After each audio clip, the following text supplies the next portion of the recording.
have a weird craving for liver and fava beans.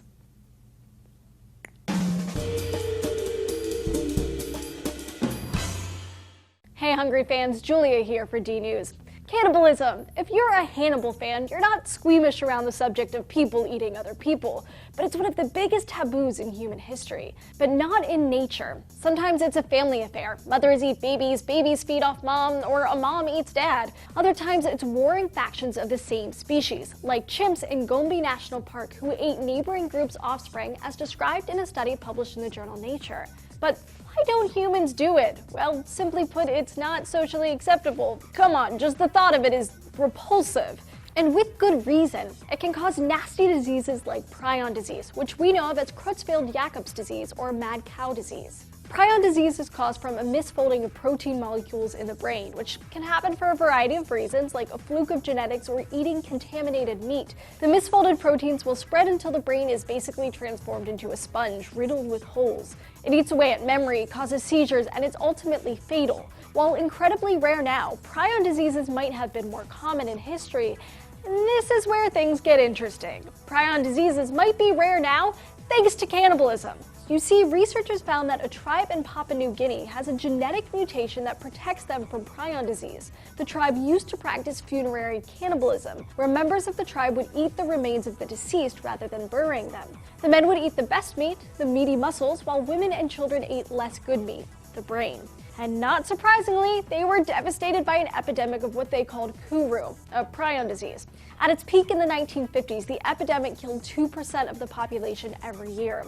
As the tribe became westernized, the cannibalism stopped and kuru began to fade into memory. But those that were left behind developed a genetic resistance to prion disease, according to a study published in the journal Nature. The study found that this resistance is the result of a mutation, where the body produces an amino acid valine rather than the more common glycine. This change prevents proteins in the brain from producing the misfolded prions. But a similar mutation might have appeared before, and often. A study published in the journal Science showed a different mutation in the same tribe that also prevented prion disease in another way. But more shockingly, they found widespread evidence of this mutation. It was found in most humans from Europe to Japan.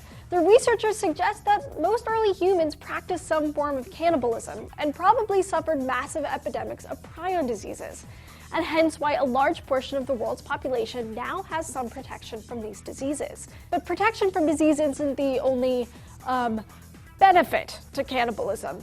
In a study published in the Journal of Human Evolution, researchers found that 800,000 years ago, our ancestors killed and ate the young of neighboring tribes as part of a territorial defense strategy. As the young of a neighboring group wanders far from home, they might attack and kill the young as a kind of warning to the other group. The sort of defense strategy can be seen today in some populations of chimpanzees. But defense and warfare aren't the only reasons for cannibalism. Simple hunger might drive people to dine on their neighbors. Another study published in the Journal of Human Evolution suggested that eating a group member can help conserve energy. One of the lead authors of the study told Discovery News that the body can give one day off from hunting, which was always dangerous at that time. And I mean, a human body contains a lot of calories.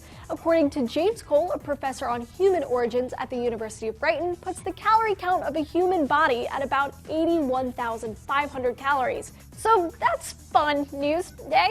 Now as you watch Hannibal, you can be proud that it celebrates your heritage. Oh man, nope, it's still extremely disturbing. So there you have it, folks. Humans once ate other humans. We love to break down the weird stuff here at D News, so if you've got any weird questions floating around in that brain of yours, tell us. You can ask us over on Facebook or we're on Twitter at D News. I'm there too, at Julia_SCI. See you next time.